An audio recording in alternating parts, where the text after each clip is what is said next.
The reason I'm recording is, I was processing it differently.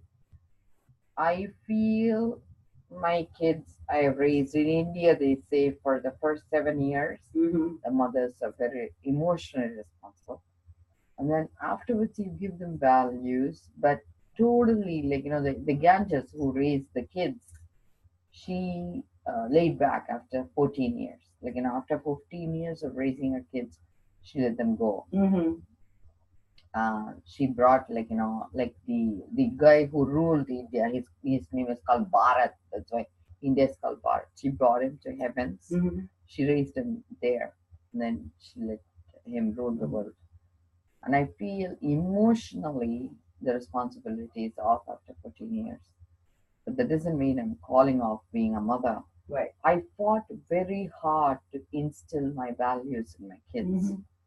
My husband was very controlling, and I had to fight for my rights every day. It's like being beaten, You get beaten, and then you stand up. You stand up. Because I wanted to show my kids you never are powerless. Right. But they don't understand that properly because they think mom and dad fight. They think of us as a unit. And so they think having me around spoils their comfort.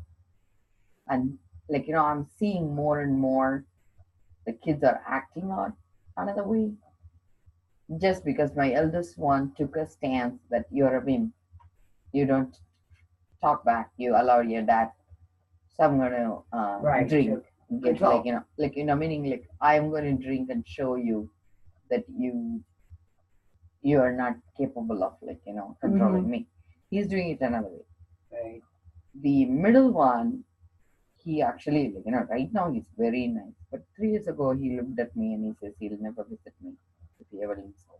My eldest one also says, I said if I die, would you bring my ashes to India? I even asked my husband, I said, will you fly my body to India? He says it'll be cheaper for him to cremate me here. So I said, okay, in that case, would you guys bring my ashes over to my eldest one and middle one? They said, they don't want that responsibility. And my youngest one said he would stand by me, he'll go where he wants because he, he grew up differently at a space where my role was a little bit more established when my youngest one came. Right. So this year, interestingly, every vacation we did, they spoiled it. They never wanted to have vacation with us. My kids said, "We, you and Dad, when you're together, you fight all the time, so we don't want to be together anymore." And then my husband used to do this when the kids were younger. I was supposed to work while he bring them to Disney. He'll hire a guy, they'll go on vacation, and I was supposed to work. It used to hurt me. It used to be very painful. My husband used to go with my stepdaughter on a cruise. I was not allowed. When my kids were younger, I was not allowed to go on vacation. This is the first year as an adult they did it to me. My kids all went to Niagara Falls last week. I was not allowed. And so when I go for, yes, because my husband says your kids don't feel comfortable with your so I would ask my middle one because my middle one is the influence maker. Because my husband, see, just like my stepdaughter had a key to his heart. Whatever she said went. And when my stepdaughter said she was not comfortable with me, he called the police. I was staying outside that only. So my middle one has the key to his heart now.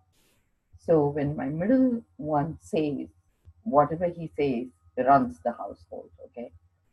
So when my husband says last week, the kids don't feel comfortable with you around, I went and asked my middle one. I said, did you say something like, because I just wanted to validate. My middle one said, yes, mom. I might have said something like that.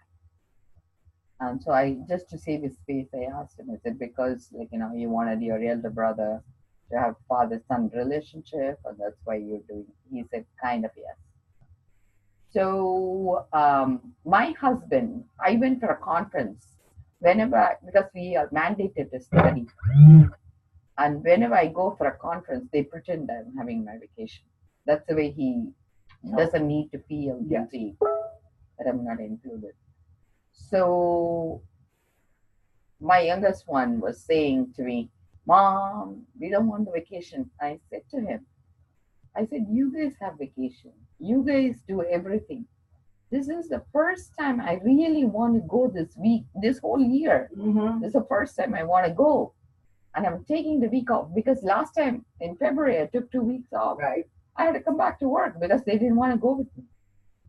So my husband says, since they don't want to go, they don't. He doesn't want to go. He says, drive by yourself to Florida and come back. That's what he said. So one thing I'm learning from all these experiences, I feel 2018, I'm going to fly away every other weekend. I'm going to do really a dollaritarian vacation. I'm going to take my bus, because that's what I did in Florida. I did like a bus. I took my bus. I was so peaceful, being by myself, learning simple ways. And I think I don't need a lot. Right. I feel like, I'm going to do it. Yeah. Because I feel finally I'm realizing it's not about them. Because No. they will never be there for me. Right. Whether I'm dead or alive, I'm nothing to them. That's sad though. It's not sad. It's actually very liberating if you look at it another way. Now, see, can you imagine not being needed? What a beautiful thing. The freedom. Yes, I achieved total freedom. So I feel I'm not going to carry any of my emotional baggage. I'm going to leave it there. Literally, like remember that Paul, the alien guy? Have you seen that movie, Paul? No. Oh, the angel? No, the guy from another world, Paul. He's an No, I haven't alien. seen that. Yeah, he has Oh. it's a bald head. I'll have to see it. He's so I'll have funny. to check it out. In the end, there is an old lady who really likes him. She says, I don't have my toothbrush. He says, where I live, you don't need toothbrush. It's like that. I'm going to go away without toothbrush. I took the brush bus with my to California. And my son was just turned 5 years old, him and I. So I'm going to, from 2018, it's going to be a year. I'm going to celebrate my sainthood because I feel I earned it. Yes. I feel by living with this family, that's why I went last year to get ordained. And I feel finally I'm at a place I really don't need anything. See, look at me. I have a very simple need and I can easily get 2 pair of clothes. Go take care of myself. Go live on a dollar budget. Go local bus. If it is just Orlando, I'll figure it out. How to go with Sunrail. That's all I did. Link system, Sunrail, and stuff. And I'm going to establish a routine that allows me to have every other weekend or at least monthly once to be in Orlando by myself. Every other's good. And I feel that's okay. Let this be like the end of the journey where I tried very hard to be a mother. Let go. Yeah. And then I feel it's okay. If the kids don't get it, I got it. Right. What they are saying with my husband and my children, I'm learning is even if you're miserable, be with us because we really want you. Even if we cannot feed you, feed us. Even if we are not there for you, be there for us. So I've said, okay, so I can give you 27 days a week. 3 days I learn, and I'll build on my vacation. Good for you.